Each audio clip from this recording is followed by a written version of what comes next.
राज्यपालଙ୍କୁ ସୌଜନ୍ୟମୂଳକ ସାକ୍ଷାତ କଲେ ନବନିଯୁକ୍ତ ମୁଖ୍ୟ ଶାସନ ସଚିବ ଅନୁପ ଗର୍ଗ।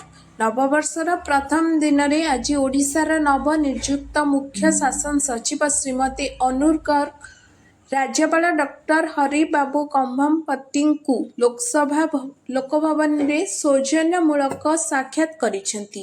ଏହି ସାକ୍ଷାତ ସମୟରେ ମୁଖ୍ୟ ଶାସନ ସଚିବ ଶ୍ରୀମତୀ ଗର୍ଗ ରାଜ୍ୟପାଳଙ୍କୁ ନୂତନ ବର୍ଷର ଶୁଭେଚ୍ଛା ଜଣାଇବା ସହ ରାଜ୍ୟର ସାମଗ୍ରିକ ପ୍ରଗତି ପାଇଁ ପ୍ରମୁଖ ପ୍ରଶାସନିକ ପ୍ରାଥମିକତା ଜାରି ରହିଥିବା ବିକାଶମୂଳକ ପଦକ୍ଷେପ ଏବଂ କଲ୍ୟାଣକାରୀ କାର୍ଯ୍ୟକ୍ରମ ବିଷୟରେ ରାଜ୍ୟପାଳଙ୍କ ସହିତ ଆଲୋଚନା କରିଥିଲେ। ପ୍ରଭାବଶାଳୀ ଶାସନ ସୁନିଶ୍ଚିତ କରିବା ପାଇଁ ରାଜ୍ୟପାଳଙ୍କ କାର୍ଯ୍ୟାଳୟ ଏବଂ ରାଜ୍ୟ ପ୍ରଶାସନ ମଧ୍ୟରେ ସୁଗମ ସମନ୍ୱୟର ଗୁରୁତ୍ୱ ଉପରେ ଆଲୋଚନା ମଧ୍ୟ କରିଥିଲେ।